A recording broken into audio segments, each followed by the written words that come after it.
Ja, Alexander, du bist hier Landwirt in Tennental. Vielleicht kannst du so kurz vorstellen, wie das begonnen hat mit der Landwirtschaft und was du eigentlich hier tust.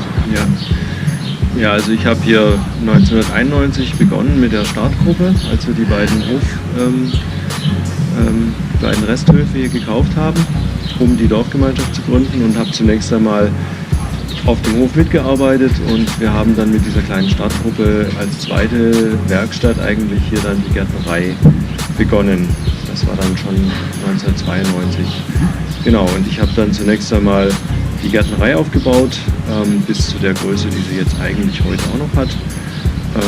Und bin jetzt allerdings seit 5 Jahren hier für den Hof, für die Landwirtschaft zuständig, also für die Kühe, für den Getreidebau, Kartoffeln und Grünland. Jetzt ist ja das Besondere, dass hier Menschen mit Betreuungsbedarf, kann man sagen, mitarbeiten in der Landwirtschaft. Wie geht das? Also, ich möchte mal sagen, als Gärtner habe ich immer gewusst, dass der gärtnerische Teil der einfachere ist im Zusammenhang mit Menschen mit Assistenzbedarf. Auf dem Hof gibt es selbstverständlich auch vielfältige Arbeiten für Menschen mit Assistenzbedarf, aber es ist schwieriger. Allein der Arbeitsrhythmus den Tag über ist so gestaltet, dass da eigentlich nicht überall Menschen mit Assistenzbedarf dabei sein können. Das sind strukturelle Probleme, die sich einfach durch die Lebensnotwendigkeiten ergeben. Und die Menschen mit Assistenzbedarf sind auf dem Hof schwerpunktmäßig in der Versorgung der Tiere mit eingebunden, also vor allem ausmisten, Futter vorbereiten, Futter herlegen, den Hof in Ordnung halten. So, das ist so der halbe Tag grundsätzlich. Als weitere Daueraufgabe machen wir Brennholz für die Familien.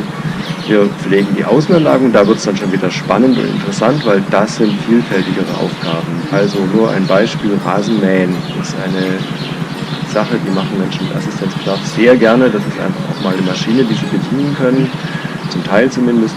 Das Gras einrechen, das sind so die Tätigkeiten. Und dann ist natürlich ab der Ernte wirklich auch Mitarbeit möglich in ganz vielen Bereichen. Kartoffeln, Obst, wir haben relativ viel Streuobst. Beim Einsammeln, da sind die Leute natürlich sehr, sehr gut integriert. Und du so sagst, die machen das gerne.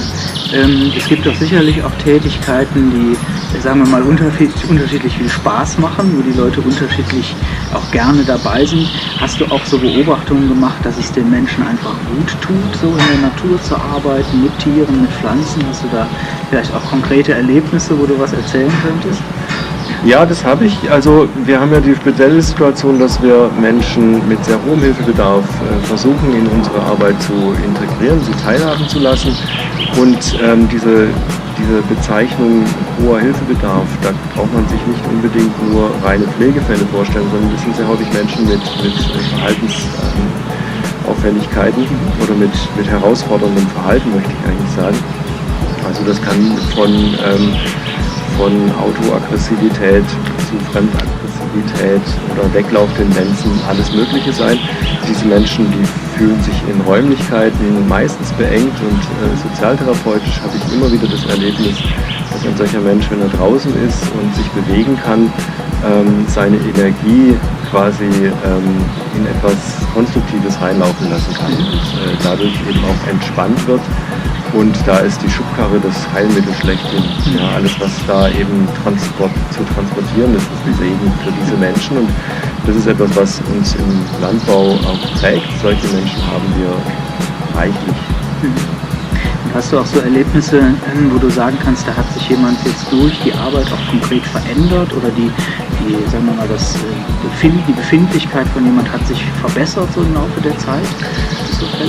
Ja, das kann man gerade in diesen speziellen Fällen sagen. Also wir haben eine kleine Frau hier, körperlich sehr klein, zierlich eigentlich. Man kann sich vorstellen, sie ist eigentlich auf so einem Entwicklungsstand eines 3-jährigen Kindes irgendwie. Das ist eben schwierig zu beschreiben, das bräuchte zu viel Zeit jetzt, aber das charakterisiert es ein bisschen, und sie ist da doch sehr, sehr tatsächlich besser ausgelastet und dadurch auch zufriedener einfach. Das merkt man sehr deutlich, das merken wir nicht nur bei uns, sondern das merkt auch die Wohngruppe, in der sie ist. Ganz deutlich. Oder auch diese wiederkehrenden rhythmischen Tätigkeiten. Eine andere Frau, die hier arbeitet, die inzwischen die Schweine selbstständig versorgt. Das gibt ihr sehr viel Selbstbewusstsein und indem sie diese täglich wiederkehrende Arbeit tut, entsteht auch so ein bisschen so etwas wie eine Lebenssicherheit bei ihr, weil das ist ihr großes Problem. Sie ist da nicht in der Lage, ihre Emotionen zu beherrschen. Und wenn die Dinge eben so gut vorbereitet sein können, wie das bei regelmäßig wiederkehrenden Aufgaben der Fall ist, dann kann man das ganz deutlich merken, wie das eben gut tut. Schön. Also man kann ja schon eben sagen, da gibt es dann sozusagen Mehrwerte, die auch für die Menschen dadurch entstehen, dass sie in der Landwirtschaft arbeiten können. Könnte man auch so weit gehen, dass man sagt, also auch für den landwirtschaftlichen Betrieb entsteht ein Mehrwert dadurch, dass da Menschen mit Assistenzbedarf mitarbeiten? Oder ist es eher so, dass die Landwirtschaft behindert wird dadurch, dass behinderte Menschen mitarbeiten? Ja, das ist jetzt eine schwierige Frage. Also es ist schon so, dass die Abläufe in der Landwirtschaft, so wie die Landwirtschaft diese Abläufe eben vorgibt,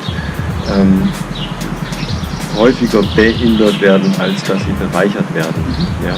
Also ich selber bin als Betriebsleiter unglaublich stark immer wieder auch gebremst dadurch, dass ich eben menschliche Notwendigkeiten bedienen muss und dadurch eben Arbeiten nicht zeitgerecht passieren können. Das ist einfach durchaus das Ding.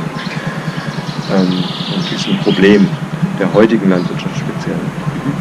Aber umgekehrt ist es auch eher doch so, dass so eine Form der Landwirtschaft, wie sie hier jetzt praktiziert wird, auch mit dieser ziemlich großen Vielfalt an unterschiedlichen Tierarten, die hier auf dem Hof sind, was hier alles passiert, auch im Gemüsebau und so weiter, dass das wahrscheinlich jetzt in einem vergleichbaren Betrieb, also vergleichbarer Größe, gar nicht gehen würde, ohne eben diese Menschen. Auch das ist wieder eine Frage, die nicht so einfach zu beantworten ist. Also ich bin mir nicht sicher, wir haben dieses Experiment noch nicht gemacht oder ich habe diese Berechnung auch noch nicht angestellt. Wie wäre das, wenn ich diesen Betrieb ohne den sozialtherapeutischen Hintergrund privatwirtschaftlich machen würde? Das wäre ein Familienbetrieb, da bin ich sicher, mit relativ wenig zusätzlichen Arbeitskräften von außen.